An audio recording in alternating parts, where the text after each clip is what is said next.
మన టాలీవుడ్ని pan India లెవెల్కి తీసుకెళ్లిన సినిమా ఏది అంటే అందరికీ తక్కువ గుర్తొచ్చే పేరు బాహుబలి.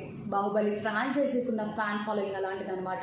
సో టోటల్గా చెప్పాలంటే బాహుబలి ఒక బెంచ్ మార్క్ని సైతం క్రియేట్ చేసేసింది. అలాంటి బాహుబలి మూవీ మేకింగ్కు సంబంధించి బాహుబలి ది టార్చ్ బేరర్ అనే పేరుతో ఒక డాక్యుమెంటరీ సైతం ఈ రోజే నెట్ఫ్లిక్స్లో రిలీజ్ అయిందనమాట. సో ఆ డాక్యుమెంటరీలో ప్రొడక్షన్ నుండి మూవీ రిలీజ్ అయ్యేంత వరకు కూడా కొన్ని ఇంట్రెస్టింగ్ అంశాలను 4 ఎపిసోడ్స్గా రిలీజ్ చేశారు. సో వాటిలో రాజమౌళి, ప్రభాస్, రానా, అనుష్క, కొంతమంది టెక్నీషియన్స్ తమ యొక్క ఎక్స్పీరియన్స్ని అయితే పంచుకున్నారు. అయితే చాలా రోజుల తర్వాత అనుష్క శెట్టి స్క్రీన్ మీద కనిపించడం, అది కూడా ప్రభాస్, రానాతో కలిసి కనిపించడంతో స్వీటీ ఫ్యాన్స్ ఆనందానికి అవధులు లేకుండా పోయిందనమాట.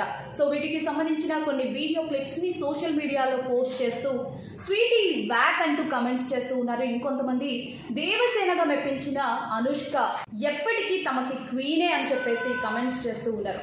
అయితే ఇక్కడ ఇంకొక ఇంట్రెస్టింగ్ టాపిక్ ఏంటంటే బాహుబలి 3 ఉంటుందని చెప్పేసి రానా అఫీషియల్గా ఒక హింట్ అయితే ఇచ్చేశారనమాట. దాంతో బాహుబలి ఫ్రాంచైజీ ఫ్యాన్స్ అయితే ఫుల్ ఖుష్ అయిపోతూ ఉన్నారు.